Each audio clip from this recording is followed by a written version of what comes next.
রবিবার একটুও সময় নষ্ট করতে রাজি নন যাদবপুরে তৃণমূল কংগ্রেস প্রার্থী সায়নী। সকালে তাকে বাজারে দেখা গেল, এখন ভাঙড়ে পৌঁছে গিয়েছেন। কিছুক্ষণ আগে গানে কথায় রীতিমতো জনসংযোগ সারতে দেখা গেল। সঙ্গে রয়েছেন প্রতিনিধি কল্যাণ। কল্যাণ, প্রচারের ছবিটা কিরকম?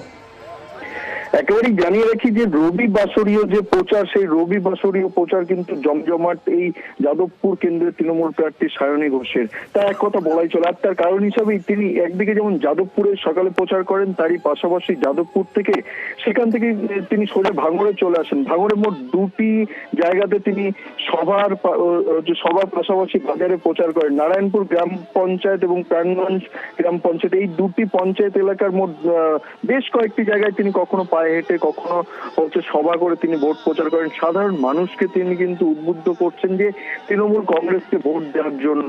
আইএসএফ এবং সিপিএম যে এখানে এখনো পর্যন্ত লিখিতভাবে সেভাবে জোটের কথা তিনি স্বীকার করছেন না। একদিকে বিমান বসুর কথা উল্লেখ করছেন যে নওশাদকে তিনি চেনেন না বলে দাবি করছেন। তারই পাশাপাশি যিনি যাদবপুর কেন্দ্রের বামফ্রন্ট মনোনীত প্রার্থী হচ্ছেন সৃজন ভট্টাচার্য, তিনি কিন্তু আবার ভাঙড়ে এসে দাবি করেছেন যে আইএসএফ দেরকে তাকে ভোট দেওয়ার জন্য আবেদন জানিয়েছে। এই নিয়ে কিন্তু কটাক্ষ করেন।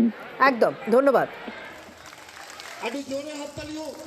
ভাঙড়ের মানুষ মমতা বন্দ্যোপাধ্যায়ের উন্নয়নকে সামনে রেখে আগামী দিন ওনার পাশে থাকবে। ভাঙড়ের তৃণমূলের নেতাকর্মীরা যেরমভাবে মাটি কামড়ে পড়ে রয়েছে, ভাঙড়ের মানুষ বুঝতে পেরেছে কোনো বামফ্রন্ট আইএসএফ নয়। আগামী দিনে তাদের পাশে যদি কেউ থাকে, তাদের জন্য যদি কেউ মাটি কামড়ে লড়াই করে, তার নাম তৃণমূল কংগ্রেস। সেটারই আজকে প্রকাশ আপনারা দেখতে পেয়েছেন। ভাঙড়ে সায়নী পৌঁছেছে। সকালে যাদবপুরে আজাদগড় বাজারে তাকে দেখা গিয়েছিল। সকাল সকাল বাজারে পৌঁছে গিয়েছিলেন। একসঙ্গে প্রচুর মানুষকে পাওয়ার একটাই জায়গা রবিবাসরীয় বাজার। সেই বাজারে পৌঁছে গিয়েছিলেন, জনসংযোগ সারলেন তৃণমূল প্রার্থী সায়নী।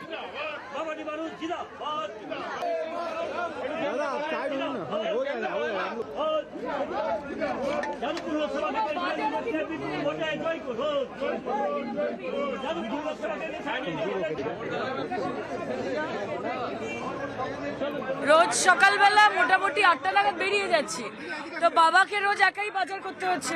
তা আজকে যখন এত সুন্দর একটা সুযোগ করে দিলেন তপনদা, আমি ভাবলাম যে মেয়ে হিসেবেও তো কিছু দায়িত্ব থাকে, একটু বাজার করে নিয়েছি, বাবা খুশি হবে। আপনারা যেরকম দেখতে পাচ্ছেন, যেরকম মানুষ খুব স্বতঃস্ফূর্ত ভাবে, এবং সেটা সায়নী ঘোষের জন্য না, সেটা মমতা ব্যানার্জি।